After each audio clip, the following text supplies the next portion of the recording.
Salut mon ami, bienvenue dans cette nouvelle vidéo. Ici Alliance Rodrigue Pemoso de la chaîne Design Audio Tuto Gratis. Dans cette nouvelle vidéo, nous allons apprendre à marier les couleurs d'une photo à une autre dans Photoshop. Alors, c'était un peu compliqué par rapport aux différentes méthodes qu'on avait pour pouvoir matcher les couleurs. Par exemple, tu as pris ta photo dans un endroit qui est un peu sombre ou clair. Ensuite, tu veux marier cela avec un arrière-plan où tu as téléchargé par exemple l'image en ligne, mais ce n'était pas vraiment facile pour pouvoir marier ces couleurs. Mais aujourd'hui, grâce au filtre neural, en un seul clic, on a la possibilité de pouvoir réaliser cela.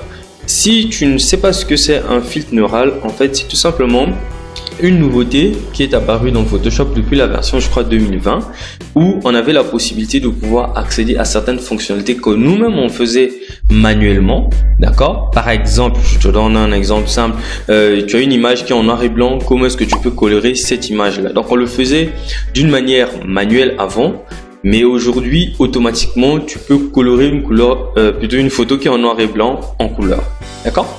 Donc c'est un peu ce genre de choses. Donc ici, on va tout simplement apprendre à pouvoir marier la couleur d'un arrière-plan sur une image qui est en premier plan par exemple. Je passe tout de suite sur le logiciel pour te l'apprendre, mais avant qu'on y aille, si tu n'as pas suivi la vidéo sur comment résoudre le problème de Neural Filter, peut-être que tu vas avoir ce souci là quand tu vas vouloir activer ce filtre, mais en tout cas je te mettrai la vidéo en bas dans la description et aussi tout simplement en haut à ce niveau. Donc tu pourras suivre cette vidéo pour pouvoir régler le problème du Neural Filter. Ici nous sommes dans le logiciel, j'ai deux arrière-plans parce qu'on va en tester sur deux, d'accord? Donc j'ai le premier et le deuxième. Je vais tout simplement importer la première image. On va aussi en utiliser deux pour qu'on teste qu'est-ce que ça va donner. Donc je vais valider. La première image est celle de ce jeune homme. Donc on va tout simplement supprimer l'arrière-plan. Je ne sais pas si tu as une idée de comment est-ce qu'on peut supprimer un arrière-plan rapidement, mais qu'à cela ne tienne, dans la formation sur marathon débutant intermédiaire qui est en bas dans la description, je t'apprends tout ça. Donc je prends n'importe quel outil de sélection de pixels et je me mets juste ici sur sélectionner un sujet ou bien sélectionner et masquer. Par exemple, si je vais sur sélectionner et masquer, ça veut dire que je vais tout simplement aller un peu plus en profondeur sur la suppression, sinon la sélection de mon personnage. Donc je clique directement ici sur sélectionner un sujet et Photoshop va faire tout le travail. Regarde un peu ce qui va se faire là. Et voilà. Ça l'embine un peu parce que c'est quand même une image qui est très lourde. C'est en Full HD. Ce sont des images que j'ai téléchargées sur Pexels et ça pèse vraiment. Donc là, tu peux bien voir comment est-ce que l'image a été bien détourée. Donc là, il n'y a même pas eu une erreur, il n'y a rien à faire. On va tout simplement dire à Photoshop de nous décontaminer les couleurs ici. Donc là, je vois que je n'ai pas de souci. Je vais peut-être lui dire de décontaminer les couleurs, mais ici, les couleurs sont déjà décontaminées. Mais je décontamine quand même. Ok, c'est pas mal, il n'y a pas de souci. On va valider par OK. Quand on décontamine les couleurs, tu sais avec moi que ça va toujours créer un nouveau calque avec un masque de fusion. Voilà, j'ai mon personnage qui vient d'être bien détouré. Je vais tout simplement faire un clic droit et ici je vais convertir le tout en objet dynamique, puis je vais essayer de l'agrandir parce que j'ai envie que ça soit quand même plus grand. Donc je l'agrandis dans ce sens là, voilà, et je valide par OK. Maintenant, allons sur le filtre neural. Si tu viens de me découvrir par cette vidéo et que tu n'es pas encore abonné à la chaîne, abonne-toi tout simplement, active la cloche de notification pour ne rien louper des prochaines vidéos qui seront postées. Mais aussi, si tu es un habitué de la chaîne et que tu n'es pas encore abonné, on est en 2022, ne reste pas avec le même comportement de pas t'abonner. Et lâche-moi ton plus beau pouce bleu parce que ça permet au référencement de la chaîne. Ça me permet aussi d'être plus motivé de te produire ce genre de contenu. Bon, trêve de bavardage. Donc ici, on va se rendre dans filtre, ensuite filtre neural ou bien neural filters. Je pense qu'on va jamais le traduire. Il y a ces mots qu'on ne traduit plus dans la gamme Adobe. Donc neural filters, on va s'habituer avec ça comme ça. Dans le Neural Filters, ici, si tu as ces soucis où ça ne s'active pas, tu télécharges, ça ne marche pas, va tout simplement regarder la vidéo qui est en bas dans la description, ça va t'aider. Donc moi, j'ai déjà téléchargé le filtre bêta harmonisation qui est ici. Donc c'est celui-là et je vais l'activer tout de suite, d'accord? En l'activant, à ce niveau-là, ce sont les différentes propriétés de ce filtre. Je vais cliquer sur sélectionner un calque. Puisque le calque sur lequel je travaille, c'est celui qui est visible ici, donc c'est celui-là que je vais sélectionner. Puis j'attends, Photoshop va faire un travail sur l'appareil. Donc là, il ne va pas en ligne. Il le fait seulement sur mon appareil. Mais sinon, il y a quand même d'autres filtres où ça va aller en ligne. Et ça te demandera en fait des datas. Il faut avoir Internet. Mais ça, je pense que sans Internet, ça fonctionne. Ok, il est en train de faire le traitement sur l'appareil. Et aussi, pense à me dire en bas dans la description, plutôt dans les commentaires, si tu as déjà testé, si tu l'as déjà utilisé ou pas. D'accord? Et voici ce que ça vient de me donner, quelque chose de super génial. Tu vois comment est-ce qu'il a harmonisé cette image avec les couleurs de l'arrière-plan. Maintenant, c'est toi qui vois si tu dois diminuer l'intensité du filtre, si tu vas l'augmenter en termes de luminosité, si tu veux aussi retoucher certaines couleurs. Mais moi, je pense que par rapport à ce qu'il vient de me donner ici, c'est un résultat qui est déjà très satisfaisant. Peut-être si j'augmente un peu de luminosité pour voir, mais sinon, la luminosité déjà, elle est superbe pour moi. Donc là, il fait un traitement encore. Ok, bon, il n'y a pas eu trop grand changement. Donc je préfère le laisser à 1 ici. Et on attend le retraitement. Puis on valide tout simplement par OK. Donc là, tu vois déjà comment est-ce qu'il vient de réaliser ce travail satisfaisant en quelques clics seulement. Et là, qu'est-ce qu'on va maintenant faire? On va continuer à tester, d'accord? Donc ça, c'est celui que je viens de cacher ici. Plutôt c'est celui-là que je vais cacher.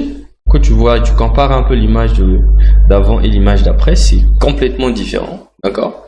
Et là, je vais utiliser maintenant cet arrière-plan qui est ici, d'accord? Et cette fois-ci, ce que je vais dire à Photoshop, écoute, refais-moi la même chose, toujours dans Neural Filters. Essaie de te marier avec cet arrière-plan. En tout cas, je t'assure que ce filtre-là, ça t'aide vraiment à aller plus vite. Parce que avant, il fallait d'abord aller modifier les niveaux, les courbes plutôt. Il y avait plusieurs techniques qu'on utilisait pour pouvoir le faire. D'ailleurs, si tu es intéressé à savoir comment est-ce qu'il faut le faire manuellement, tu me dis tout simplement aussi dans la description. Je te montrerai comment est-ce qu'on le fait manuellement. Donc là, je prends cet arrière-plan. Il va faire un traitement encore. Voilà, là il vient de le faire, c'est normal parce que cet endroit là est vraiment sombre, la partie qui est un peu lumineuse c'est celle-là, mais sinon il a vraiment bien marié les couleurs. Donc là on peut juste augmenter la luminosité pour essayer un peu d'apporter un peu plus de lumière à notre image, sinon de l'éclat. Sinon en tout cas il a fait du très très beau boulot, et ça si tu le fais manuellement c'est beaucoup de techniques, beaucoup de choses qu'il faut connaître pour le faire. Donc là il a augmenté un tout petit peu la luminosité. Je ne sais pas si tu as remarqué comment est-ce que c'est devenu un peu plus clair. Donc je peux encore augmenter ici, que ce soit de plus en plus clair. Voilà, par exemple là ça me va très bien. Tu peux aussi diminuer un tout petit peu l'intensité par exemple de ton filtre si tu sens que c'est trop, ou tu peux l'augmenter. Je crois que là ça va, là ça me va très bien. Je peux valider par OK. Et tu peux voir d'où est-ce qu'on provient et d'où est-ce qu'on est, arrivé. Regarde. On était ici. Et là, on est là. Complètement dingue. Photoshop est super génial. Donc, je te montre tout simplement celui-là. Ça ne te marie pas avec cet arrière-plan. Mais par contre, avec cet arrière-plan, oulala, super génial. Donc, on va prendre une dernière image, j'allais dire. Donc je me mets tout simplement là. Je vais prendre cette image de dame. D'accord. Alors, je ne sais pas si tu as déjà eu une idée de comment est-ce qu'on va faire le détourage de cette dame qui a des cheveux, d'accord, qui sont très fins. Alors, c'est simple. Toujours prendre un outil de sélection de pixels. Peu importe l'outil de sélection de pixels. On va se rendre sur sélectionner, masquer. D'accord. Dans la formation Photoshop, j'explique pourquoi est-ce qu'il faut aller dans cette fenêtre là, parce que c'est une autre fenêtre en fait de sélection dans Photoshop. Et je vais tout simplement cliquer sur sélectionner un sujet. La sélection d'un sujet ici travaille d'une manière un peu plus affinée ou raffinée, on va dire, d'accord, sur le traitement de notre image. Donc là, Photoshop est en train de faire la sélection en arrière-plan. Je te ramène tout simplement la fenêtre qui était là.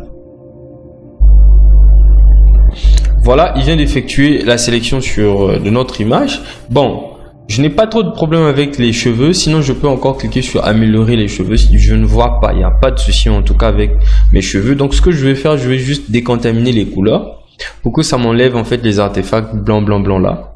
Ça c'est pas un artefact qui a un problème, ce que tu vois là, d'accord? Il n'y a pas de souci avec ça. Je vais valider par OK. Puis je vais tout simplement dire à Photoshop merci. Tu vois ce que ça vient de donner? Quelque chose de super génial. Je fais un clic droit dessus. Puisque j'aime travailler avec les objets dynamiques, voilà. Ensuite, je vais tout simplement dire à Photoshop repart encore au niveau des filtres, Neural Filters, et on va encore refaire la même chose avec notre filtre Neural Filters. C'est quand même bizarre, hein, dire notre filtre Neural Filters. Bon, notre filtre neural. C'est juste que c'est en anglais, donc je vais prendre notre harmonisation qui est ici. Alors si tu as testé les autres filtres qui sont là et que tu as un peu du mal à comprendre comment ça fonctionne, tu peux aussi me dire tout simplement sur quel filtre est-ce que tu voudrais que je fasse une vidéo pour que tu comprennes un peu comment cela fonctionne. Donc là, je vais tout simplement lui dire de sélectionner cet arrière-plan et Photoshop va faire tout le travail, à ma place en tout cas. Voilà, tu vois comment est-ce qu'il vient de le faire, quelque chose de super génial en quelques clics, pouf. Il vient déjà de m'harmoniser cela. Je n'ai pas besoin de modifier quoi que ce soit. Parce que cet arrière-plan, son but, c'est que l'image doit ressembler à ça comme ça. Et c'est ça le but en fait. Waouh, Photoshop est super génial. Donc on va faire un dernier test avec la dernière image pour voir si ça va également fonctionner. Dans filtre. Non, il faut que je sélectionne bien cette image parce que si je suis pas sur ce calque, c'est mort. Neural Filters. On va voir comment il va marier cela.